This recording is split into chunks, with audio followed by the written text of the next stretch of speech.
Hey guys, today I'm over at a fellow YouTuber, Mr. Complex Guy's house, and he is showing me his 120 gallon reef he set up a few months ago, and he's been waiting patiently to start adding corals, and he has now been able to do that. And today we're going to show you a little bit of his setup, some of the corals that he's added, and his equipment. So without further ado, let's get a good look at what's in the tank first. So one thing that Barry's had is many challenges, from the power outage which caused him to lose everything, and that was a power outage in Toronto in the winter.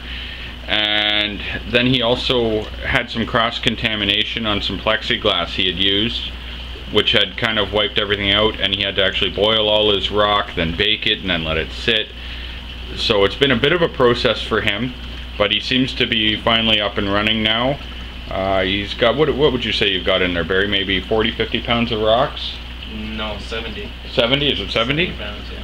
So 70 in the 120, and I know he was saying that he was going to be still adding some more, but you can't add it too quickly, or you know, you could end up with recycling. He's running 3 Corellia power heads for movement, in addition to, up on the top there, 2 returns.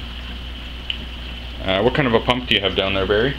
Jeez, I don't remember. Anyways, he's got a pump, and so that's good to know. 2. 2 pumps down there. We'll check those out in a minute anyhow. Now, going to the sump, Barry has used a different technique than most people. I have drilled tank with overflow. Many people do. However, Barry got this tank and he couldn't wait to have it drilled. It had to kind of be set up right away, just for, like, you know, personal circumstance and stuff. So he had to get creative, and he went on Google and YouTube, and he found some people showing a different way, which was using pipes, and then in behind the rockwork there, these pipes actually run in a big U down to the bottom, and then back up, and then the water flows down and creates a suction, and then he's got little water pumps that suck the air out of the lines. It's really a crazy system. But he's making it work, and then he's used some black plastic to give the appearance of the overflow so that it looks quite nice. Actually, there's nothing wrong with the way it looks. He's not quite done yet. He's gonna be building a backing to cover everything.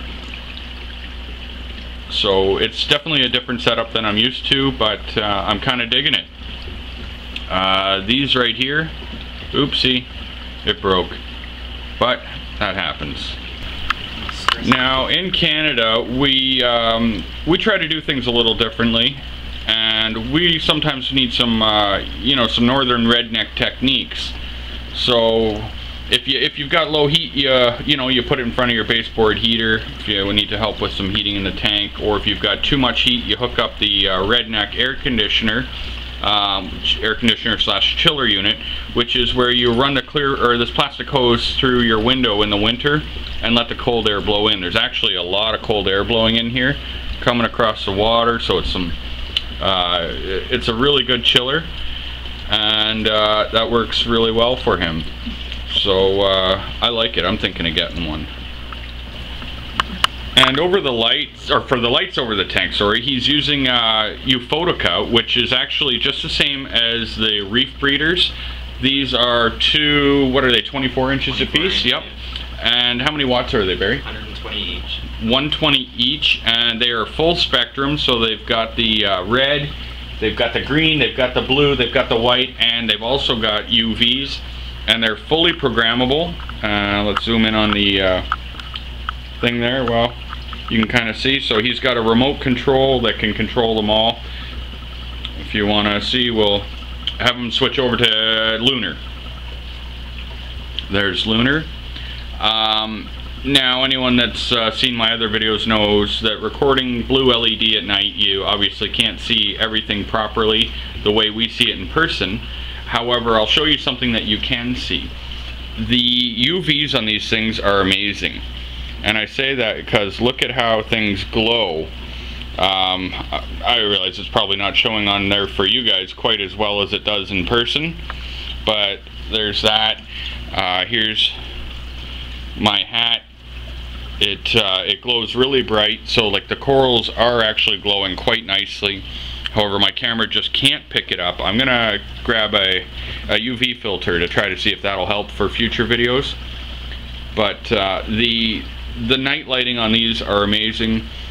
Really impressed with them. I was a little skeptical on the lights when he said he ordered them, because he did pay just shy of $1,000 for these with the shipping and importation fees.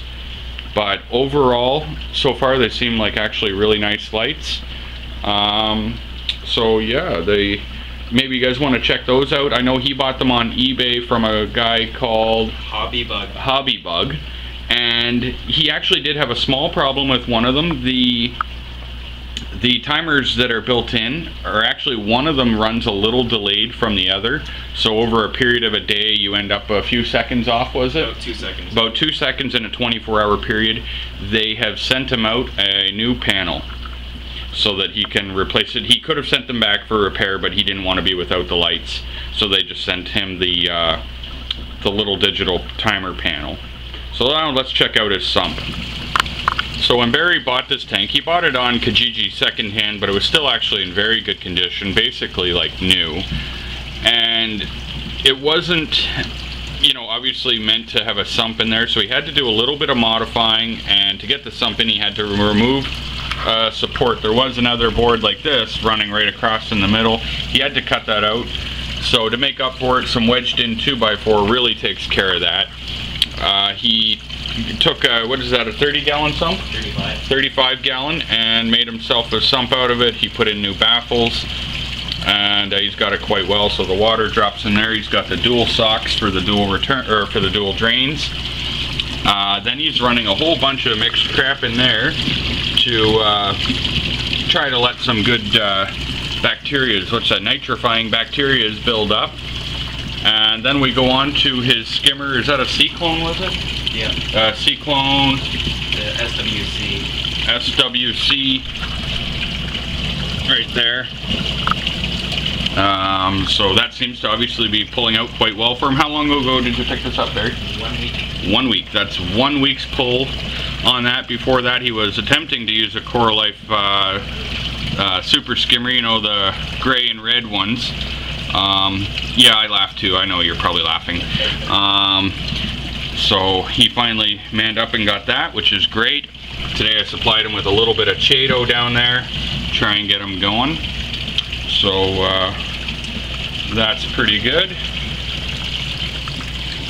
Also UV filter and oh yes, carbon and phosphate. So he's running carbon and phosphate on the back, and then the UV filter Only for red season.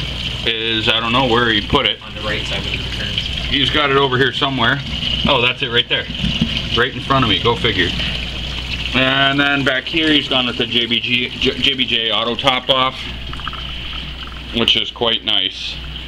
So that pretty much sums up Barry's system. I'm going to put a link to his channel. He's actually, I've talked him into it. He's going to make some channel videos kind of showing his progress, how he's been doing and whatnot. That way I can kind of keep an eye on it, and you guys might want to check it out too.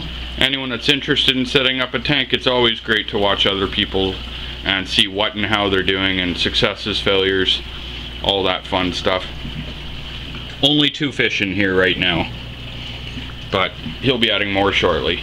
Thanks for watching, guys. Check out Barry's channel.